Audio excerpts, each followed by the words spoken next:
Although it certainly has not been pretty in the record department for this Brooklyn Nets team through the first eighth of the season, there are signs of life that this team is beginning to turn a corner and signs of a bright future ahead. Hello, everybody, and welcome into the Brooklyn Boys Show. I am your host, Josh Woolever, streaming to you live Thursday, November 20th. Coming to you on the YouTube channel. Smash that like button, hit subscribe as we get started right here on the show.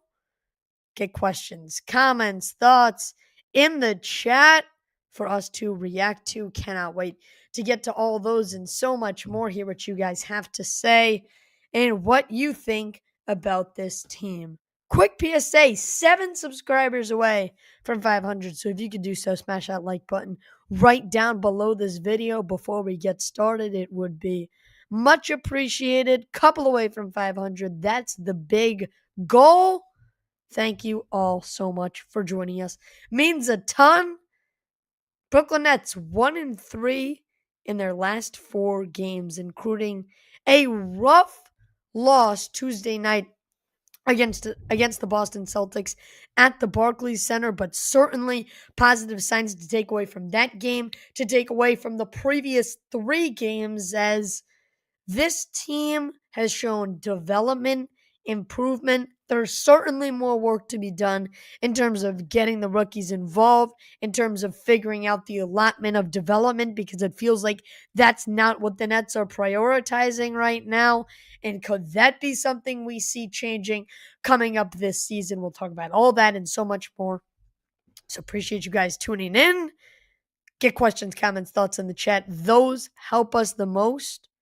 Since Knicks at the Garden, November 9th, 11 days ago, the Nets have been in every basketball game they've played. And that is the most important part of things to me. It's not whether you are coming out on top of these games, because the 2 games they have won this season are teams who were bottom of the barrel in the East as well, who were both 1-win teams going into their games against the Nets. Remember, Brooklyn still hasn't won a home game this year, so I'm not going to sit here and tell you that Washington win is significant against a record and strength of schedule looks great for Brooklyn. But being in every game says a lot about a team. And look, the Washington win is one thing, but you go back down the schedule, Boston, Orlando, Toronto, those are not terrible basketball teams. And Orlando was NBA Cup, probably a game that you deserved to win in Florida. Toronto, I had no problem with the way that they played. And then Boston, you played 3 great quarters where you stay in that game the whole time and then you blunder it away in the fourth. So am I going to sit here and say that I am necessarily mad Brooklyn loses these 3 games? No. This, at the end of the day, is not a team that's built to win in the NBA. Period. Point blank. End of story. Because the Nets can go out there and compete in basketball games, but you look at the way this roster is constructed, and you look at Michael Porter Jr., and below that, you're looking at Tyrese Martin getting 20 plus a night. You're looking at Terrence Mann consistently slotting in to this starting lineup. You're looking at Jalen Wilson getting significant minutes. You can't expect this team to win very many basketball games, but I think staying competitive is a big step in the right direction. You go back to not even 3 weeks ago, they couldn't stay in the game against New York. They couldn't stay in the game against Detroit. They couldn't stay in the game against Philadelphia, albeit those are probably 3 better teams than the teams the Nets lose to. But there is still big time progress to be looked at out of these games. We'll start with the man who leads the team in scoring night in and night out with no Cam Thomas, who still is going to get reevaluated, go through that recovery process, likely coming back December, in the later stages of December, if he can. That's if things go right. So we'll keep you updated on that. But for now, the number one scorer on this team is Michael Porter Jr. And I think the most impressive part about his arsenal recently has been the assists. We know what this guy can do with the ball in his hands, and he knows it too. He's not afraid to hit a ridiculous step back jumper, fade away, contort your body the wrong direction to the hoop, and end up somehow sinking the shot. And he does that a lot. He will take on good defenders, take them to town, and just work inside on very solid defenders and still find a way to get a bucket out of it. So that's not what this team should be worried about with MPJ. And that's not what I want to monitor the most when it comes to the development of other guys on this team. Because MPJ is MPJ, and he will be MPJ now and for the future. Whether the future is with the Nets or not, you're getting Michael Porter Jr. But the thing that is invaluable to a team with a lot of young guys, to a team that's trying to get better for the future, to a team that wants to, if not win basketball games, get better in every game, see visible improvement, especially with the younger guys who we will certainly get to. But that's assists, man. He has such a prominent role on this team. Spread the wealth. Keep it moving. We know he can hit these tough shots. The question is, can he continue to have success by moving the ball around the floor, spacing it out? Because he lined up at the 4 in all of these, preseason depth charts, which shows you it means nothing. But over the weekend, he has 2 7-assist games. Like, that's not something the Nets point guards do, let alone their all-star caliber scorer, power forward. So Michael Porter Jr. has seriously impressed me as he continues to add more facets to the table, continues to be the jack of all trades for this offense. Because to be honest, I think this offense, without him on the floor right now, I mean, we saw it in the latter stages of last year, but without Michael Porter Jr. out on the floor right now, can this team have 2 wins? No. They're probably winless. Does this team look like they're making progress right now? Also, probably not. Because he's made big plays for his own points total, but he's also made unselfish plays, and he continues to look like the guy that the Nets traded for this offseason. And by the way, if you've been keeping up with how Cam Johnson's been doing in Denver, hint, not good. Nets add that 2032 unprotected first-round pick and Michael Porter Jr. Only a couple months gone by in this deal, but Brooklyn and Sean Marks already looks like the genius in that move. Because from what I've seen so far, all positives on the MPJ Cam Johnson front. Toss in a 2032 first round pick. Smash that like button. Hit subscribe if you're tuning in with us live on the YouTube channel or after the fact. Means just as much. Claude Smith gets the early bird comment. We'll get to questions, comments, thoughts coming up in a matter of moments here. So please, please, please keep those flowing. It's the best way to interact with you, the community, the listener. You guys are all the best as we continue to keep it pumping. Thursday, November 20th. Man, am I the only one who feels like November has gone by in a breeze? It has been a very, very fast month. Maybe it's because the Nets have actually picked up and looked like a real basketball team this last 2 weeks. So, feels like not everything's dragging out. Every single loss doesn't have to get exaggerated when they actually play some all right basketball. That's how it feels to me, man. Feels like November has gone by really fast, and we are a week and a half away from Merry Tank Month, baby, if you're an OG. You remember all about that. Where's Jonathan when you need him? Coined the term back in August. Woo, we are setting up Merry Tank Month, everybody. If you don't know, the Nets are set to drop a ton of games in the early parts of December against some terrible teams that are also going to be looking for lottery bids. So we said if you can't beat those teams, I don't think you can beat anybody. And here he is, right on cue, people. The coiner of the term, Merry Tank Month. There he is, baby, ladies and gentlemen. Jonathan's in the building, so is Jason.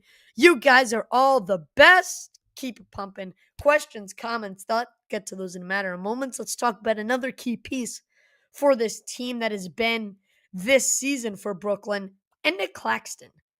And going into this year, I get it is only, 14 games into the season. Going into this season, there was a ton of criticism around Nick Claxton. It was already the contracts down the gutter. It was already what is Marks doing, giving him 25 a year over 4 years. It was already this guy is already going to fall off. There's no rebounding, but he has turned his boat around. He has heard the outside criticism and he has shut it up. 14.5 points, 7.3 rebounds on the season so far. That's the Claxton I remember. That's the Claxton I was harping for Nets fans to give a second chance to this offseason. That's the Claxton who actually begins to talk about deserving that contract that he was handed 2 off seasons ago. 2019 pick. The first pick of the second round back in 2019. And it looked like he was getting to be that top tier center 2 years ago. Nets pay him before he hits the market. Comes in last year, and it's a disaster for the team, but it's a disaster for Nick Claxton. There's no other way around it. There's no way to sugarcoat it. It was terrible last year. This year, he has taken strides back in the right direction. He's looked better defensively. The rebounding is much, much better, and that was a big part of it. Even if he wasn't going to score, even if the block numbers weren't going to get up, he had to rebound well because Day'Ron Sharpe did that last year. But if Nick Claxton could not do that, then his role as starting center did not mean much, but he stepped that back up. And the stats will back it up, certainly. But I think Nick Claxton, despite the hate he got in the offseason, has played to par with what you needed him to do to turn this boat around. And again, a lot of these losses cannot be pinpointed on one person. We can say, oh, Tyrese Martin, this, oh, Terrence Mann, that. They've had some terrible games, respectively. But at the end of the day, you need 8 guys to turn in good efforts to have a solid chance of winning night in and night out. And that's what the Nets don't have, solid play. But I think Nick Claxton has reinserted a sort of sense of stability into the Nets starting center role with his play this season because there hasn't been much stability so far. There really hasn't. Nick Claxton, though, he has provided that. Like we can go down the list. And I think rebounds is an important one. 11, 8, 5, 8, 5. You want to go minutes. He has played well in every game. Only game in his last 9, he didn't score double digits, was Tuesday against Boston, and he had 11 rebounds there. So he has been more than solid. And I think his step up is a big reason why you can begin to see the pendulum swing in the other direction. It's the very, very small steps, baby steps, that it takes to round a big corner. There's a lot in the Nets' way of being a good basketball team. It starts with the draft lottery in the offseason when you look big picture. But these baby steps certainly contribute. Smash the like button, hit subscribe if you're tuned in with us live. Got 70 of you guys in the building right now. If you all hit subscribe, we're right there at the 500 mark. YouTube tells us majority of you guys who watch these videos have not yet hit subscribe. Free, easy, simple. Helps us so much. It's not just Claxton, though. The team defense has improved overall as well. You look back at the last four, Nets lose, give up 119, 105, 106, and 113.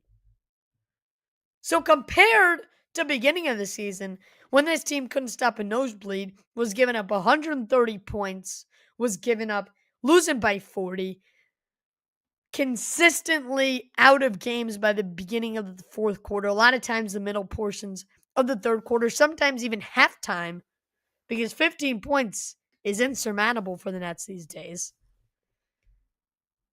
So this team has really, really stepped up, and I think that's a message that continues to be spread throughout this locker room. This is one of those things, team defense. I don't care who the hell's on the court. If you're wearing a Nets jersey, step up and play defense. Buckle down and give it effort, man. I'm tired of seeing NBA basketball with lackadaisical effort. I think the Nets are all right at it. They're not one of these horrific teams that just mails it in on defense. And there are those teams, believe me.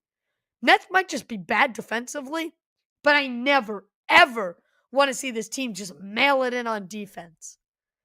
And I think they have the ability to buckle down and play a quality defense. Let's see, though, if they can extend that. And I know the modern NBA isn't about playing defense, this and that and the other. It's about who can score more. It's about who can hit more threes. It's about who's more efficient. But let's go, man. Hit some threes, but also play some defense. Basketball is meant to be a two-way sport.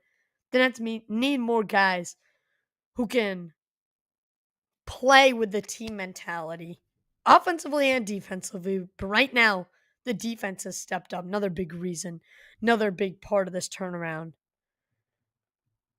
And yeah, it's been great.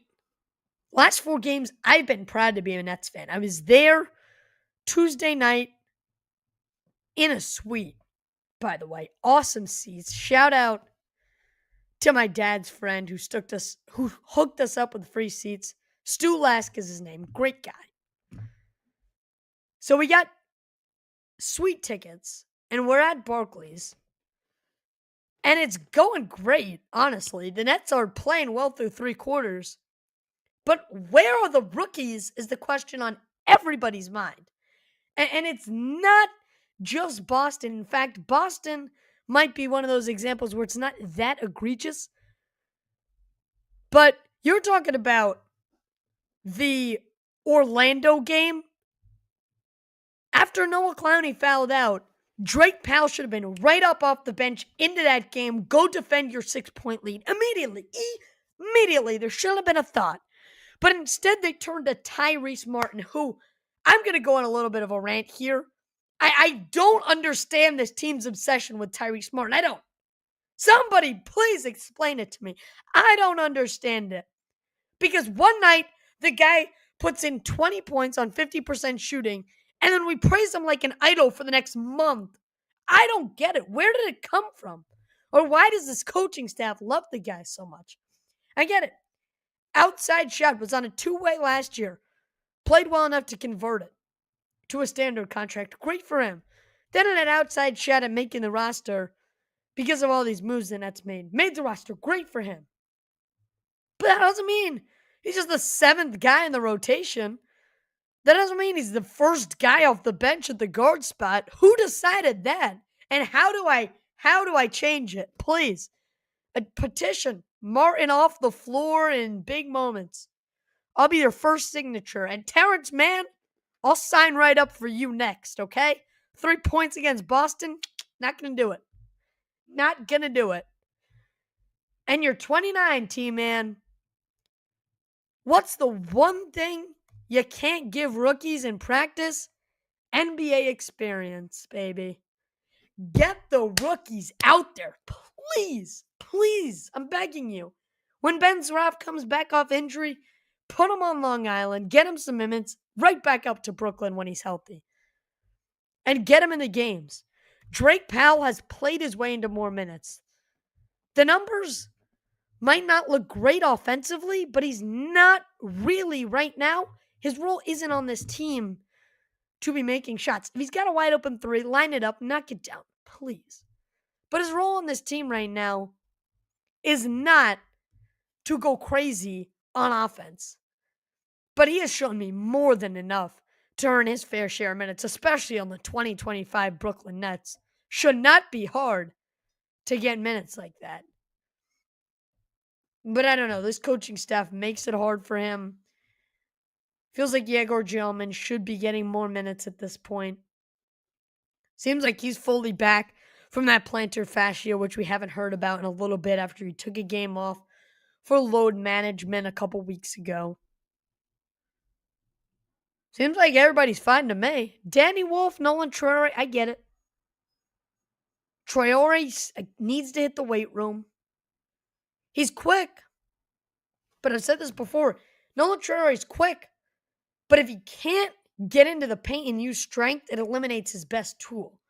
If you're quick, should mean you're able to get into the paint. But again, he's not physical enough to compete with NBA-level defenders down there. So he can't use his best asset. So what does he do on offense? He basically has to camp from beyond the arc, try and hit some crafty threes, but there's his best tool out the window. You've eliminated his killer speed. And Danny Wolf just cannot find the court. I mean, Connor was at the Long Island Nets home opener against the Go-Go City Wizards. That's the Wizards G League affiliate. And he just told me Danny Wolf was like, couldn't even compete with G League level defenses. I know he turned it around, had a good game a couple days later, has played some good defense down there. But you can't bring these two guys up and then just not play them. You just can't do that. Send them down to Long Island. I'd rather them play than sit on the bench every night and only get into the final 2 minutes, which is what they did against Boston. Get Drake Powell his serious minutes that he's deserved. When Ben Suraf comes back, try it again at the NBA level. You can try and fail. You can certainly try and fail. I will have no problem with you playing the rookies and they don't look perfect at this stage. Traore's 19. That's the beauty of taking a guy as young as he is. You take a guy like Traore, he's 19 years old, 2 years to develop, and now he's NBA ready. He's still only 21. That's the beauty of the pick. That's why it's perfect for a rebuilding team.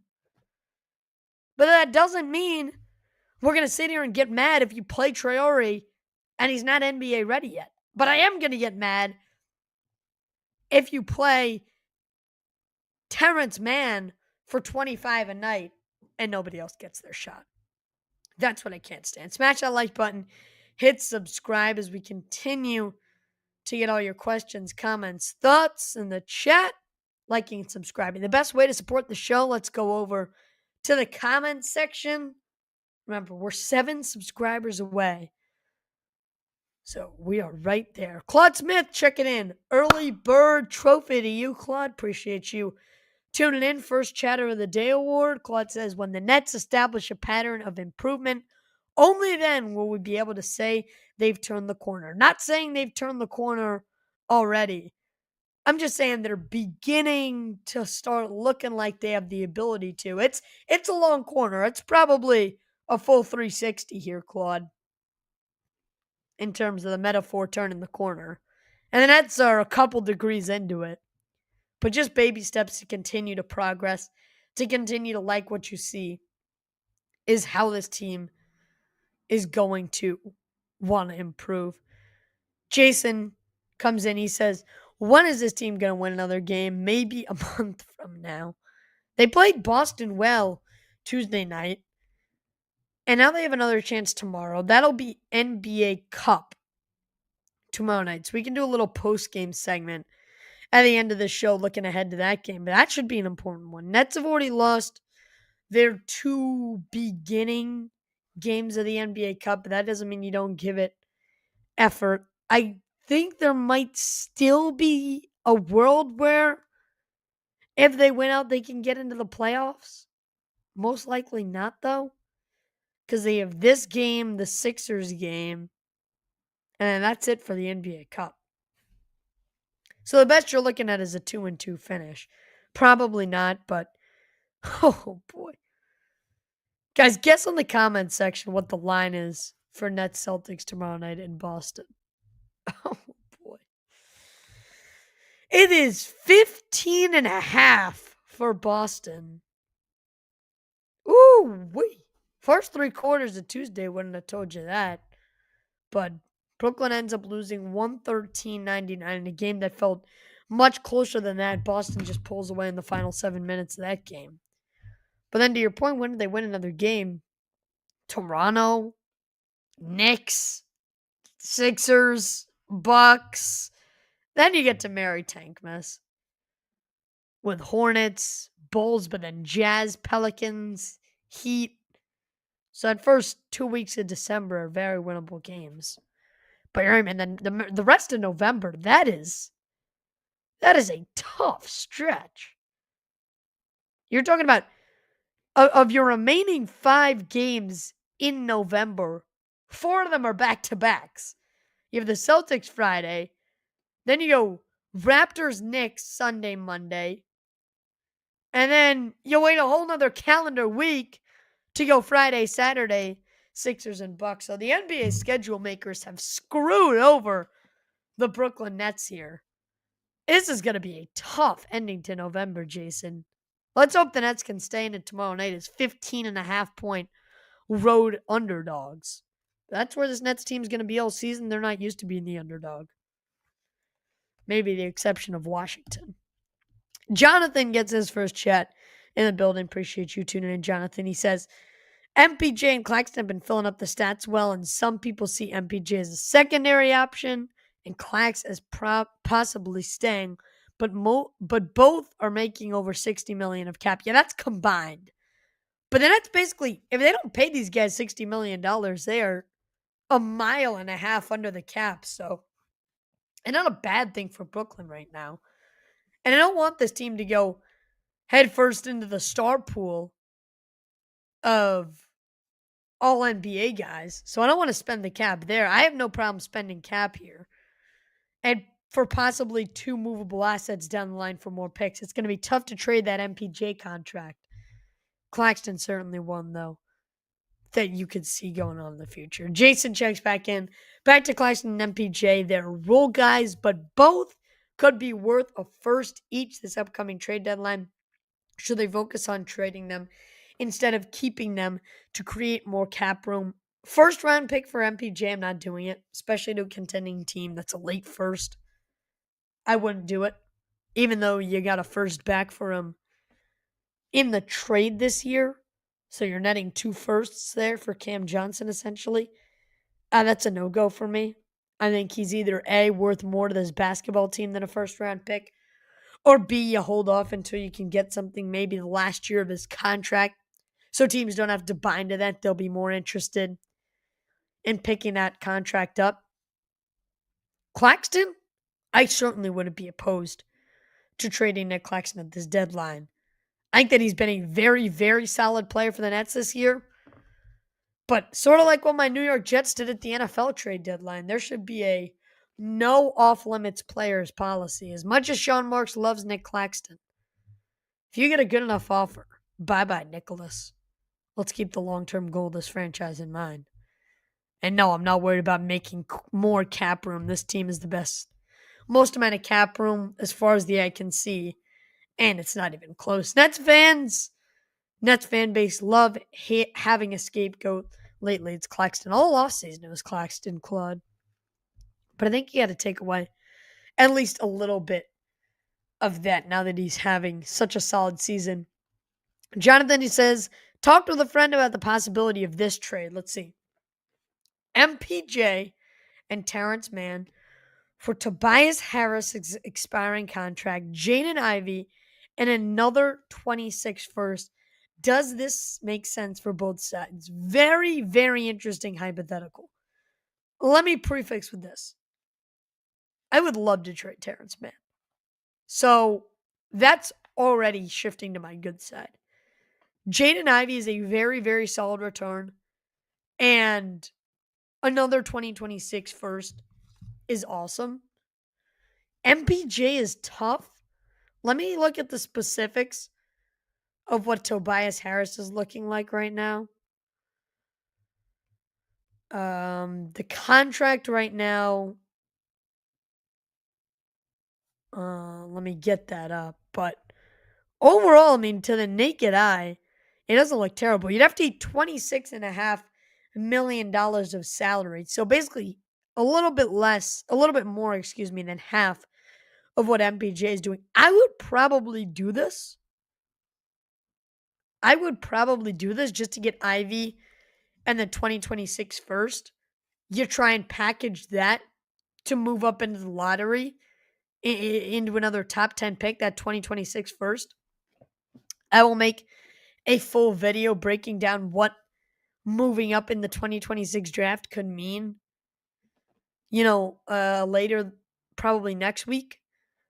But yeah, you move up into this top 10 again, trade away that 2026 first, a couple more assets. Yeah, I'm definitely taking this trade. Does it make sense for both sides? It definitely makes sense for Brooklyn. If I'm Sean Marks, I would say yes. If Detroit called me about this. As for the Pistons, I could see the fit with Terrence Mann. MPJ, maybe not so much. I feel like that's a sort of young team. I don't know where MPJ is. Seems like a great guy, but in the offseason, there were certainly locker room cancer concerns. Does the scoring fit make sense with Cade Cunningham? Probably not. But does it hurt to have another, all-star level scorer? No. Detroit, though, they could just be going all in. Like, they could just sell out, try and make the finals even maybe in a very, very weak East this year. If there's any year for Detroit to pull through, ahora, as they would say in Spanish.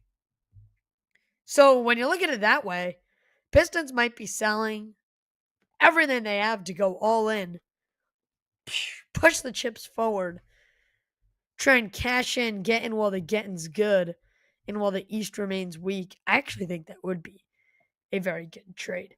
Looks like LaMelo Ball and John Morant and Zion Williams, who are the baggage secondary stars, could all be available. Do any of them make sense for Brooklyn? No. Let's just end it there. No, they do not. Don't want Zion. Definitely don't want Jai. He's been the worst three-point shooter in the NBA so far this season. He's been unfathomably bad. And then LaMelo Ball. It just will never make sense bringing LaMelo to Brooklyn. Some of the Nets fan base are making negative noise about Claxton. I see it, Claude. I think it's just because of the contract, but I wouldn't worry about it. You watch these games. I think he's certainly done enough to get you on his good side. Besides improved free throws and assist numbers, and while 15 and a career high, Claxton's game has drastically changed from what you have seen the last 6 years. Some of the things I would say in an even bigger change, just from last year to this, was the rebounding, Jonathan. I think that's a big reason why Claxton's impressed so far. The assists don't really stand out to you as a center. That doesn't mean a ton. But I just think he's embraced his role in a young team. So, if his time comes and he moves on, what does that look like on another NBA roster? Fooled me. I would honestly love to learn what he would look like on another team outside of Brooklyn. That would be very, very interesting. Smash the like button, hit subscribe. Jason says I'm probably going to go to a game in December. Haven't been to the Barclays Center in a few years. Interesting schedule at home. If I were to go to a game and I wanted to see, the best opponent, I think, they The last home game of December is against the Warriors, Steph Curry and company. That would be awesome to see. But that whole Christmas week, they've in Philly, in Minnesota. But other than that, the December 4th all the way through the 21st, the Nets have 4 home games in a row and then 5 out of 6 when you factor in the Hornets. I think it would be a very, very fun game to watch the Heat and the Nets. That's a Thursday night. I think that would be a very fun game. I saw Jaime Jaquez once when I was down in Miami. Great player to see in person. It wouldn't be like too big of a disparity in terms of team gap. This isn't a game where the Nets are playing, the Thunder and you can go home at half.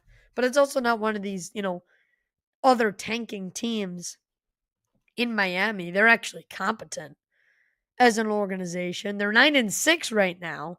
Norman Powell's been a monster for them. But yeah, I think Nets and Heat could be a fun one. Pelicans, Jazz, 2 terrible teams if you want to see the Nets have a chance. If you want to see the Nets have a chance, man, go Nets Pelicans. They don't have a coach. They can't find the basket.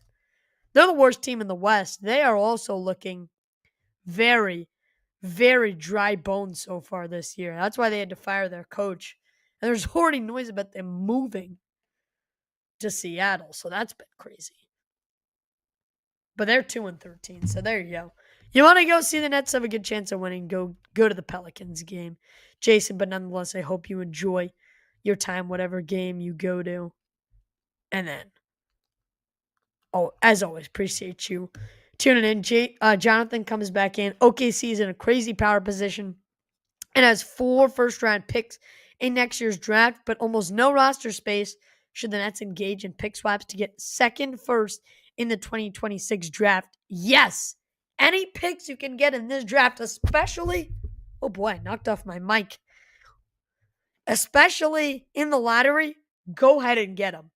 I would not be mad if this Nets team sells out their future and goes all in on this draft. I really wouldn't, and expedite the rebuild that way. Please. Yeah, OKC's going to have to get rid of some of those picks. Josh Tyrese Martin made the roster because of good character, LMAO. All he does is shoot threes by like Patty Mills, but has nothing better about his game. I know he's a cone on defense. He doesn't pass. He doesn't do anything inside too. A good character, forget about it. Good character. I mean, Kobe Buffkin didn't have good enough character? Is that what you're trying to tell me?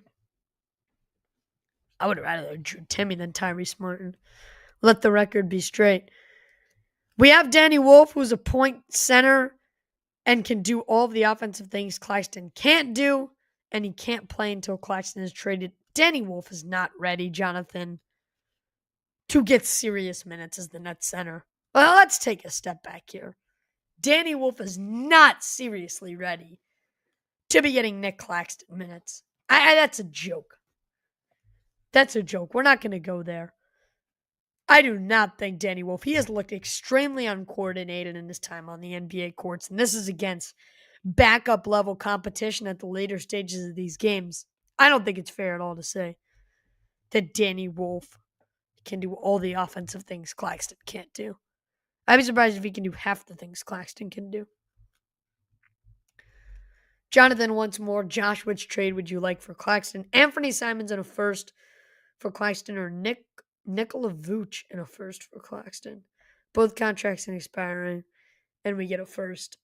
I'd probably not do either of these. I'd say Nikola because I saw Simons. He wasn't great. He really wasn't against the Nets. And do the Nets need another scorer like that? No. Cam Thomas will come back? No. Nets will probably hopefully get Darren Peterson? No. I get it's an expiring deal and it's only 1 year. So if that's what makes the Celtics say yes, then we can talk. But all I've heard out of Joe Mazzulla is how much they love Anthony Simons up there and that he was never on the trade table. So I would probably stop putting him in these mock trades around the deadline because the Celtics have said how much they love him, and they actually need some scoring. They haven't been all that great this year so far, and I also just think that Vooch provides a lot of value as a center to fill in for what Claxton skips out on. Jonathan lastly says Coach Jordy thinks he's Greg Popovich with this team and he's making Sean Marks look like the biggest double clown for drafting 5 rookies. And we're getting Wilson, Martin, and Mann over Yegor, Drake, and Wolf. Make it make sense with these rookies playing minutes.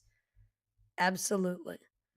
Appreciate you all tuning in. Smash the like button, hit subscribe. If you haven't done so yet, we will begin to wrap it up. If you haven't gotten your questions, comments, and thoughts, last call to do so. Couple shy of 500. We're right there. We are right there. As Aaron Boone would say, it's right in front of us.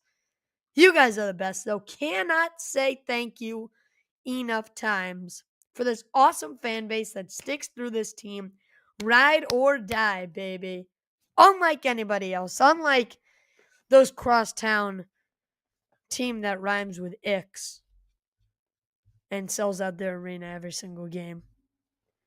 There's few Nets fans that are as diehard as we are, but there is nothing quite like it. Do you see Cam Thomas to the Clippers for Beal and draft capital? Clipping desperately needs some offense and we want to trade Cam soon. Yeah, I'd be perfectly fine with that. Get as much value. Again, if you don't trade Thomas at the deadline, you've got nothing for him. The value's out the window. So, do I like Bradley Beal? No. Do I like draft capital? Yes. Do I like any sort of compensation for an injured CT? Yes. And this would make sense for Los Angeles. You know, they're always trying to get more stars in the Intuit Dome. You know, they're always trying to refresh their scoring capita. Perfect. Jonathan, if that's on the table, absolutely. That'll do it for me. November 20th edition of the Brooklyn Boys. Smash a like, hit subscribe on your way out of the building. I'm Josh Wolliver for the Brooklyn Boys Show, your one-stop shop for daily Nets content. Saying have a great night, everybody. Hey, follow the Instagram if you haven't done so yet. _Brooklyn Boys. Stay safe, everybody. Have a great weekend. Have a great time watching Nets basketball tomorrow. And let's go Nets. See you later, everybody. Peace out.